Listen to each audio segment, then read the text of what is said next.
Many years ago, there was a village plagued by extreme darkness. A great evil came upon the village many years ago after some villagers connived and killed a poor fisherman for a crime he did not commit.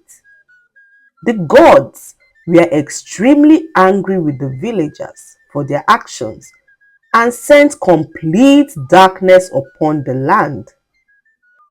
No one could leave the village, as anyone who tried to cross into any of the neighboring villages mysteriously died, and the villagers for so many years lived in utter fear and extreme darkness. They hoped that one day the gods would forgive them and take away the darkness from their land. A girl named Ayoola lived in the village forest with her mother, who was mentally deranged. She never got to know her father because her mother was taken advantage of by a man no one knew about. Ayoola would come into the village market to beg for food daily, but no one was kind enough to give her food because she was the mad woman's daughter that no one wanted to be associated with.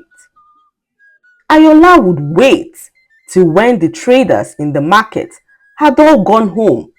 Then she would go through the remnants from their trash cans to find something that she and her mother could eat.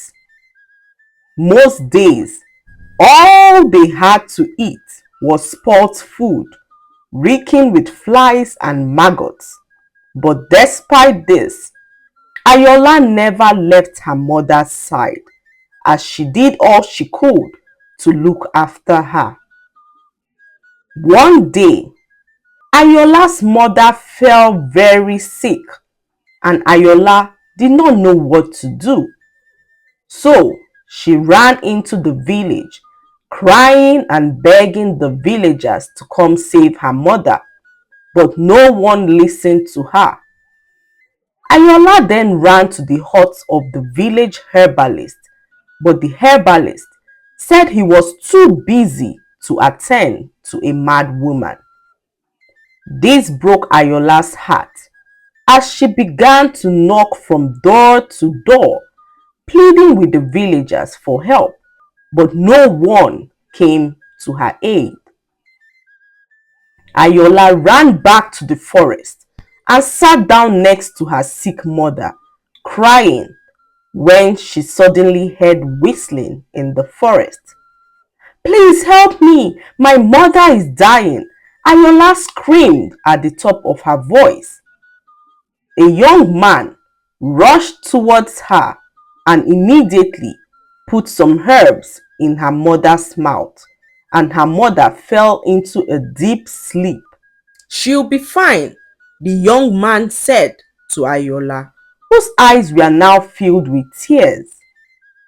The young man asked Ayoola what they were doing in the forest, and Ayoola told him that the forest was the only home she had ever known. The young man then looked at her with pity and gave her a magical stone.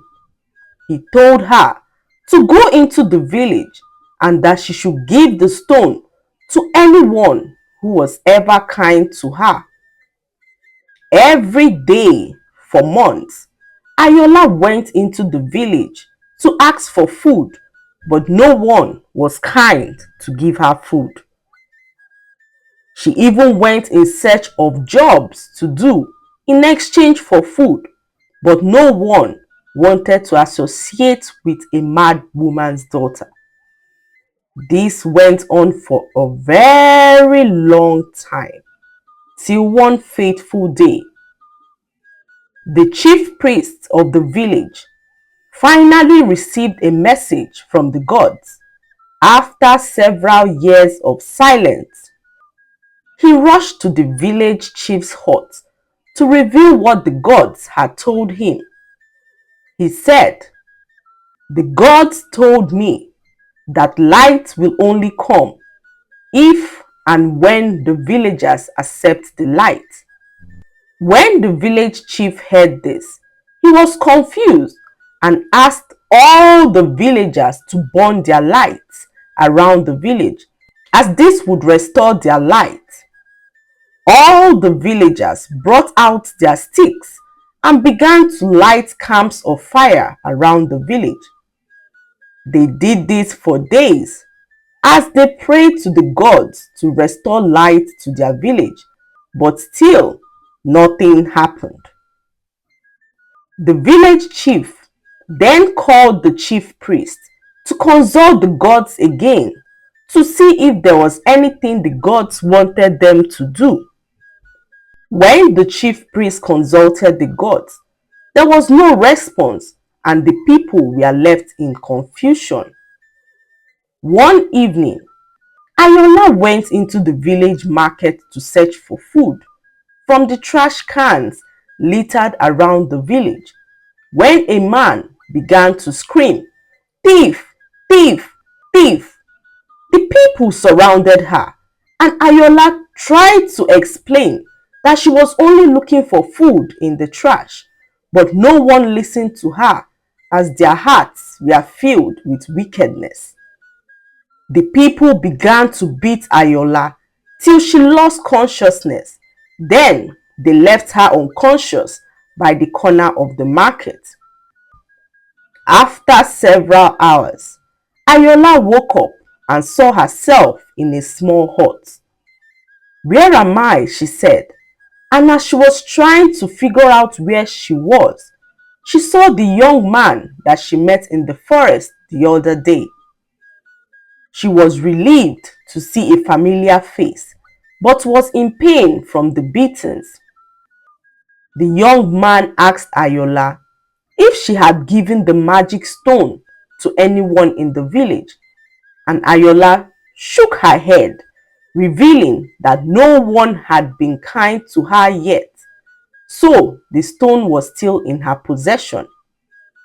The young man smiled and told Ayoola to keep the stone, and that when she returns to the forest, she should place the stone on the forehead of her mother, and that her mother would regain her sanity instantly.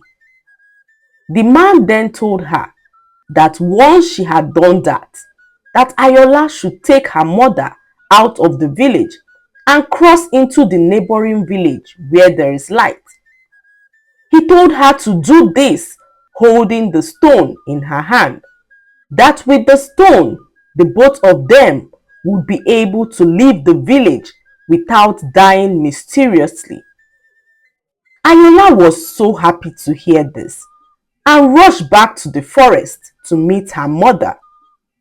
She did as the young man had instructed and rubbed the stone on her mother's forehead. Immediately, her mother regained her sanity. Then Ayoola and her mother left the village holding the stone, and nothing happened to them. They went into the neighboring village and started a new life there. It was the first time Ayoola was seeing sunlight, and she was amazed at how beautiful the neighboring village was, as all she had known her life was darkness. However, the villagers in their former village remained in darkness as they kept on burning sticks, hoping that sunlight would soon be restored.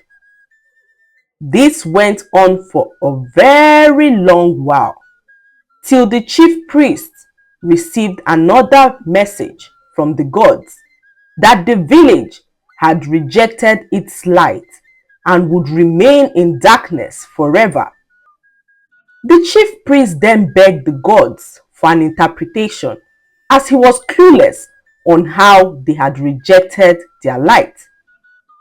The gods then revealed that light was given to them, but the villagers kept rejecting the light.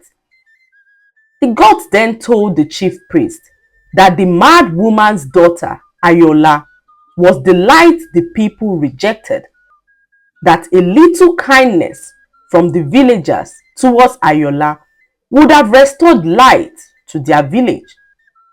When the chief priest and villagers heard this, they began to look for the mad woman's daughter everywhere. They searched the whole village and the forest, but Ayoola and her mother were nowhere to be found. That was how the villagers remained in darkness all their lives because of their wickedness towards Ayoola and her mother. The lesson to be learned from this story is that a little kindness can go a long way. Always try to help people in need and do not look down on anyone because of their condition, because you never know if that person will be your savior tomorrow. I hope you enjoyed the story. Please like, subscribe, and leave a comment. It helps us grow our channel. I'll see you in our next story. Bye.